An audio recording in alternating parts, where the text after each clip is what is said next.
అందరికీ నమస్కారం. ఎల్లుండే పుష్య అమావాస్యకి మౌని అమావాస్య అని, చోలంగి అమావాస్య అని పేరు. ఈ అమావాస్య శుక్రవారం వస్తుంది. శుక్రవారం రోజు అమావాస్య తిథి వస్తే దానిని శుక్ర అమావాస్య అంటారు. అంటే అద్భుతమైన రోజు. 100 సంవత్సరాల క్రితం వచ్చిందని, మళ్ళీ ఇప్పుడు వస్తుందని జ్యోతిష్యులు చెప్తున్నారు. ఇది సామాన్యమైన అమావాస్య కాదు, చాలా గొప్ప అమావాస్య. అతీంద్రియ శక్తులు కలిగిన అమావాస్య. ఈ మౌని అమావాస్య రోజు గంగా నది పవిత్రంగా మారుతుంది. అందుకే ఈరోజు ప్రతి ఒక్కరు కూడా గంగా స్నానం చేస్తారు. ఈరోజు వారణాసిలో జనం గంగా నది స్నానానికి పోటెత్తుతారు. ఈరోజు గంగా నదిలో స్నానం చేసే వారి సకల దరిద్రాలు పోతాయి, సకల పాపాలు పోతాయి, శరీరం పరిశుద్ధమై అత్యంత శక్తి వస్తుంది. గంగా నదిలో స్నానం చేయలేని వారు ఈరోజు దగ్గరలో ఉండే నదిలో స్నానం చేస్తే మంచిది. నదిలో, చెరువుల్లో, కాలువల్లో ఇలా పారే నీటిలో స్నానం చేయాలి. అవి కూడా అందుబాటులో లేకపోతే బావి నీటితో లేదా బోరు నీటితో కూడా స్నానం చేయవచ్చు. ఇలా స్నానం చేసేటప్పుడు ఆ నీటికి కాశీ గంగను కలిపి గంగే చ యమునేవ చైవ గోదావరి సరస్వతి నర్మదా సింధు కావేరి జలేస్మిన్ సన్నిధిం కురు అనే మంత్రాన్ని ఉచ్చరించాలి. ఇలా చేయడం వల్ల దేశంలోని అన్ని పవిత్ర నదుల ఆశీర్వాదం వాటి అంశాలు స్నానం చేసే నీటిలో చేరుతాయని శాస్త్రోక్తి. ఇలా ఈరోజు చేసే స్నానానికి కూడా ఎంతో ప్రాముఖ్యత ఉంటుంది. పుష్య అమావాస్యకే మౌని అమావాస్య అని కూడా పేరు ఉంది. మౌని అమావాస్య అనే పదాల్లో ఉన్న ఆధ్యాత్మిక తత్వం ఎంతో గొప్పది. ఈ రోజున ఉపవాసం ఉండి మౌన వ్రతం పాటించి నోటి నుంచి ఒక్క మాట కూడా రాకుండా జాగ్రత్తగా తీసుకుంటారు. ఈ అమావాస్య రోజున శివుడికి, శనిదేవుడికి పూజలు చేస్తారు. ఈరోజు అన్నదానం, వస్త్రదానం చేయటం వల్ల గత జన్మలో చేసిన పాపాలు తొలగిపోతాయి. ఈ రోజంతా మౌనవ్రతం చేస్తే మంచిది. అలా రోజంతా మౌనవ్రతం చేయలేని వాళ్ళు ఒకవేళ మనసులోని కోరికను కాగితంపై తులసి లేదా పసుపు కొమ్ముతో రాసి అరచేతుల్లో ఉంచి దానిని కళ్ళార్పకుండా చూడాలి. ఇలా ఎంతసేపు చూడగలిగితే అంతవరకు చూసి రెప్పలు వేసే సమయం వచ్చినప్పుడు ప్రకృతి మాత నా ఈ కోరిక తీర్చు అని మనసులోనే కోరుకొని ఆ కాగితంపై నోటితో ఊది మలవాలి. అనంతరం దానిని పూజా మందిరంలో దేవుడి పటం వెనుక ఉంచి ఆ కోరిక తప్పక నెరవేరుతుందని, అద్భుతం జరుగుతుందని పండితులు పేర్కొంటున్నారు. ప్రత్యేకించి ఈ మౌని అమావాస్య రోజు ఉదయం 6 నుండి 9 గంటల మధ్యలో ఈ ఆకుపై దీపం వెలిగిస్తే చాలు, మీ ఇల్లంతా ఐశ్వర్యంతో వెలిగిపోతుంది. అపార ఐశ్వర్య యోగం సిద్ధిస్తుంది. మీ దశ తిరిగిపోతుంది. తిరుగులేని రాజయోగం పడుతుంది. లక్ష్మీదేవి అనుగ్రహం లభించి అష్టైశ్వర్యాలు లభిస్తాయి. అంతులేని ఐశ్వర్యం కలుగుతుంది. కష్టాలన్నీ కూడా పోతాయి. ఊహించని ధనం వస్తుంది అని పండితులు చెప్తూ ఉన్నారు. మరి అత్యంత శక్తివంతమైన ఈ అమావాస్య రోజు ఏ ఆకు మీద దీపం వెలిగించాలి అనే విషయాన్ని ఇప్పుడు ఈ వీడియోలో వివరంగా తెలుసుకుందాం. ఫ్రెండ్స్, అంతకన్నా ముందు ఈ వీడియోకి ఒక లైక్ కొట్టి మా ఛానల్ని సబ్స్క్రైబ్ చేసుకొని మాకు సపోర్ట్ చేయండి. మౌని అమావాస్య రోజు ఎట్టి పరిస్థితుల్లోనూ కూడా భార్యాభర్తలు శారీరక సంబంధాలు పెట్టుకోకూడదు. ఎందుకంటే ఈరోజు ప్రతికూల శక్తులు ఎక్కువగా ఉంటాయి. ఒకవేళ తెలియక ఈరోజు భార్యాభర్తలు కలిస్తే వారికి పుట్టే బిడ్డ శారీరక వైకల్యంతో పుడతారని పురాణాలు చెప్తున్నాయి. కనుక మౌని అమావాస్య రోజు భార్యాభర్తలు సంగమించకూడదు. మౌని అమావాస్య రోజు ఎవరిపైన కోపం ప్రదర్శించకుండా ఈరోజు ప్రశాంతంగా ఉండాలి. తక్కువ మాట్లాడుకోవాలి. దైవంపై మనసు లగ్నం చేయాలి. ఈరోజు పొరపాటున అనకూడని మాట అంటే మీ జీవితంపై ఆ మాట యొక్క ప్రభావం పడుతుంది. కాబట్టి ఈరోజు వీలైనంత వరకు మౌనంగా ఉండండి. మౌని అమావాస్య రోజు మర్రి చెట్టుకు ప్రతికూల శక్తులు వస్తాయి. కాబట్టి ఈరోజు మర్రి చెట్టు దగ్గరికి వెళ్ళకూడదు. పొరపాటున కూడా వాటిని తాకకూడదు. ఇక ఎంతో శక్తివంతమైన ఈ మౌని అమావాస్య రోజు ఉదయం 6 నుండి 9 గంటల మధ్యలో మీ ఇంట్లో పూజ గదిలో లక్ష్మీదేవి ఫోటో ముందు తామర ఆకు మీద దీపం పెడితే మీ ఇల్లంతా ఐశ్వర్యంతో వెలిగిపోతుందని పెద్దలు చెప్తున్నారు. ఎందుకంటే తామర ఆకు అంటే లక్ష్మీదేవికి ఎంతో ఇష్టం. తామర ఆకు మీద లక్ష్మీదేవి కూర్చొని ఉంటుంది. అటువంటి తామరాకు మీద దీపం ఎలా పెట్టాలంటే, ముందుగా ఒక తామరాకును తీసుకోండి. ఆ ఆకుని లక్ష్మీదేవి ఫోటో ముందు పెట్టి గంధం కుంకుమలతో బొట్టు పెట్టండి.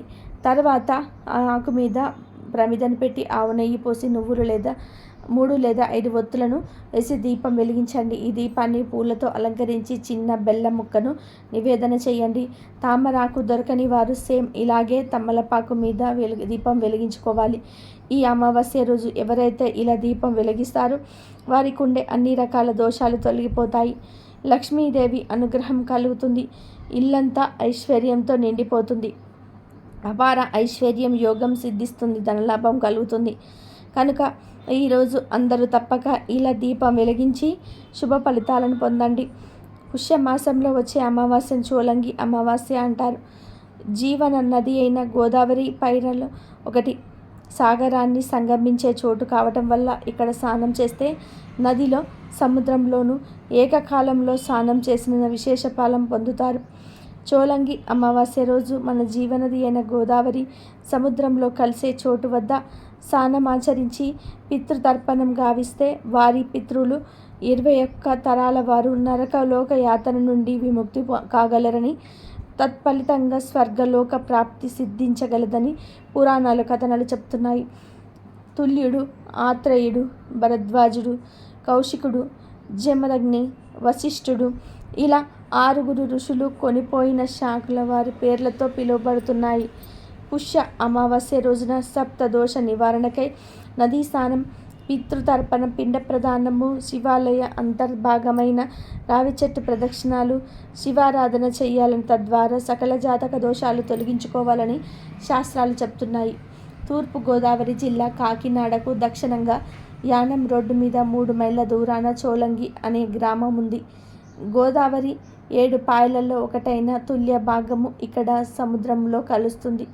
ఈరోజు ఇక్కడ గోదావరి నది స్నానం చేస్తే ఎంతో పుణ్యం వస్తుందని పెద్దలు చెప్పారు. గోదావరి నదిలోని నీరు గంగా జలాన్ని కూడా పవిత్రం చేయగలదు.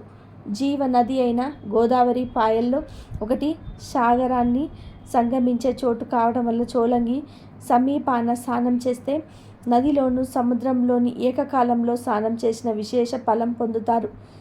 ఈ అమావాస్య రోజు జీవనది గోదావరి సముద్రంలో కలిసే చోటు వద్ద స్నానం ఆచరించి పితృతర్పణాన్ని గావిస్తే వారి పితృలు 21 తరాల వారు నరకలోక యాతన నుండి విముక్తులు కాగలరని, తత్ఫలితంగా స్వర్గలోక ప్రాప్తి సిద్ధించగలదని పురాణాల కథనాలు. గౌతముడు కొని తెచ్చిన గోదావరి జనాలను 7 ఋషులు 7 పాయలుగా తీసుకొని పోయి 7 స్థలాలలోనే సంగమించే విధానంగా చేశారు. గౌతముడు స్వయంగా కొనిపోయిన శాఖ గౌతమి నామాంకితమై గోదావరి అర్థం వద్ద మాసాన్ని తిప్పచోట సముద్రంలో కలుస్తున్నది. తుల్యుడు, ఆత్రేయుడు, భరద్వాజుడు, కౌశికుడు, జమదగ్ని, వశిష్ఠుడు 6 ఋషులు కొనిపోయిన శాఖలు వారి వారి పేర్లతో పిలువబడుతూ ఉంటాయి. తుల్యుడు కొనిపోయిన శాఖ చోళంగి వద్ద సముద్రంలో కలిసిపోతుంది. గోదావరి నది అమ్మ తల్లి వల్ల 3 వరాలు ప్రాప్తిస్తాయి కనుక 7 స్థలాలకు వెళ్ళి స్నానాలను ఆచరించి రావడాన్ని సప్త గోదావరుల సాగర సంగమ యాత్ర లేదా సప్త సాగర యాత్ర అంటారు. సంతానం తదితర కోరికలు తీరడానికి సప్త సాగర యాత్ర చేయటం సాంప్రదాయమని సిద్ధంగా వస్తున్నది. ఆ సప్త సాగర యాత్ర పుష్య బహుళ అమావాస్యన చోళంగి స్నానంతో ప్రారంభమవుతుంది. ఇక ఈ మౌని అమావాస్యతో కలిసి వస్తున్న శుక్ర అమావాస్య రోజు ఒక 2 వస్తువులను కొని ఇంటికి తెచ్చుకుంటే తరతరాలకు తరగని ఆస్తి వస్తుందని పండితులు చెప్తూ ఉన్నారు. ఆ వస్తువులలో మొదటిది గల్లులుప్పు. బుధవారం రోజు ఉప్పు కొంటే మంచి జరుగుతుందని అందరికీ తెలుసు. కానీ అమావాస్యతో కలిసి వచ్చిన శుక్రవారం రోజు ఈ గల్లులుప్పును కొంటే 1000 రేట్ల అధిక ఫలితం వస్తుందని శాస్త్రాలలో ఉంది. కనుక ఈ అమావాస్యను ఎవ్వరూ వదులుకోకండి. ఈరోజు 20 రూపాయలు పెట్టి ఒక గల్లులుప్పు ప్యాకెట్ను కొని ఇంటికి తెచ్చుకోండి. అలా తెచ్చుకోవటం వలన ఆ ఉప్పు ప్యాకెట్ వెనుక లక్ష్మీదేవి మీ ఇంట్లోకి వస్తుంది. మీ ఇంట్లో ఉన్న కష్టాలన్నీ కూడా పోతాయి. తరతరాలకు తరగని ఐశ్వర్యం, ఆస్తి వస్తాయి. తిరుగులేని రాజయోగం పడుతుంది. అపార ఐశ్వర్య యోగం సిద్ధిస్తుంది. ఇలా ఈరోజు కొని తెచ్చుకున్న గల్లులుప్పును కూరల్లో వాడుకోవచ్చు, లేదా దిష్టి తీయడానికి సపరేట్గా పెట్టుకొని వాడుకోవచ్చు. ఇలా ఉప్పును మీకు కావలసిన విధానంగా వాడుకోవచ్చు. కానీ ఈ అమావాస్య రోజు మాత్రం తప్పకుండా ఒక ఉప్పు ప్యాకెట్ను కొని తెచ్చుకోండి. గల్లులుప్పు, దొడ్డుప్పు, క్రిస్టల్ సాల్ట్ అని ఉప్పును రకరకాలుగా పిలుస్తారు. దీనిని మనం నెగిటివ్ ఎనర్జీని తీసివేయడానికి వాడుతూ ఉంటాము, దిష్టి తీయడానికి వాడుతూ ఉంటాము, వంటల్లో వాడుతూ ఉంటాము. లక్ష్మీదేవితో పాటుగా ఉప్పు కూడా సముద్రం నుండి పుట్టిందని, అందుకే ఈ ఉప్పు అంటే లక్ష్మీదేవికి ఎంతో ఇష్టమని శాస్త్రాలలో ఉంది. కనుక అందరూ కూడా ఈ అమావాస్య రోజు తప్పక ఒక ఉప్పు ప్యాకెట్ను కొని తెచ్చుకోండి. రెండవ వస్తువు ఏమిటంటే మినుములు.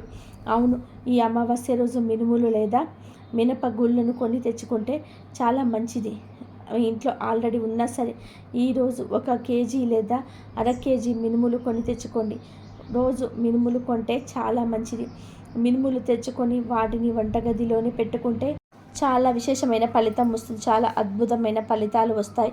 ధన ఆకర్షణ పెరుగుతుంది. గ్రహ దోషాల నుండి విముక్తి కలుగుతుంది. సంవత్సరం నుండి బయటపడగలుగుతారు. తరతరాలకు తరగని ఐశ్వర్యం వస్తుంది. కాబట్టి ఈరోజు ఎలా అయినా సరే మినుములు కొని ఇంటికి తెచ్చుకోండి. ఈరోజు ఈ 2 వస్తువులలో ఏదో ఒక వస్తువును కొని తెచ్చుకున్న, అవసరం ఉన్న వారు ఈ 2 వస్తువులను కొని తెచ్చుకున్న సకల శుభాలు కలుగుతాయి, అష్టైశ్వర్యాలు కలుగుతాయి. ఈ 2 వస్తువులతో పాటు ఈరోజు పటికను కూడా కొని ఇంటికి తెచ్చుకోవచ్చు. పటికెరి ఆడం అని కూడా అంటాము. ఇది పూజా స్టోర్లో లభిస్తుంది.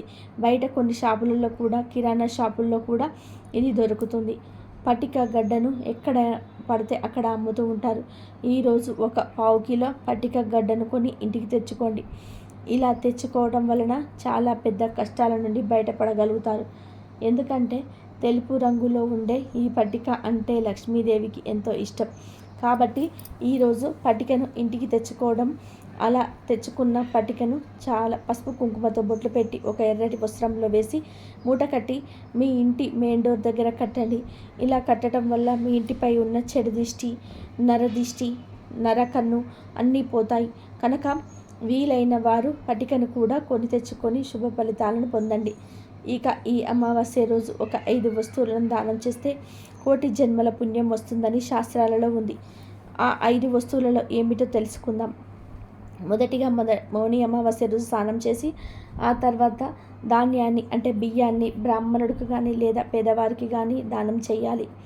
ఇలా చేయటం వల్ల పూర్వీకులు ఇహలోక యాత్రలో ఆహారాన్ని పొందుతారని, ఆ ఆహారంతో వారు సంతృప్తి చెందుతారని పెద్దలు చెప్తున్నారు. ఇక రెండవది ఆవు పాలు. ఈ రోజున ఆవు పాలను ఎవరైనా పేదవారికి దానం చేస్తే మీ పూర్వీకులు మోక్షాన్ని పొంది సంతృప్తి చెందుతారు. ఆవు పాలను దానం చేయడం వల్ల దేవతలు, పితృదేవతలు కూడా సంతోషిస్తారు. మూడవది ఆవ నూనె. మౌని అమావాస్య రోజున ఆవ నూనెను అవసరమైన వారికి దానం చేయడం వల్ల పూర్వీకుల ఆశీర్వాదం, జీవితంలో ఆనందం లభిస్తాయి. ఈ రోజున ఆవ నూనెతో పాటు నువ్వుల నూనెను, అన్నము, జామకాయ దానం చేయడం ద్వారా శుభప్రదంగా భావిస్తారు. నాలుగవది దుప్పటి.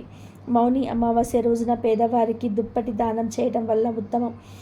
ఈ జ్యోతిష్య శాస్త్రం ప్రకారం దుప్పటిని దానం చేయడం వల్ల గ్రహాల ప్రభావం తగ్గుతుంది. పూర్వీకుల మోక్షానికి కూడా సహాయపడుతుంది. పూర్వీకులు దుప్పట్లను దానం చేయడంతో సంతోషిస్తారు. వారి వారసులు సంతోషంగా ఉంటారని ఆశీర్వదిస్తారు. అలాగే పంచదార. ఈరోజు పేదవారికి పంచదార దానం చేయడం వల్ల మీకు జీవితం మధురంగా మారుతుంది. ఆర్థిక సమస్యలు తీరుతాయి, కష్టాలు పోతాయి అని పెద్దలు చెప్తున్నారు.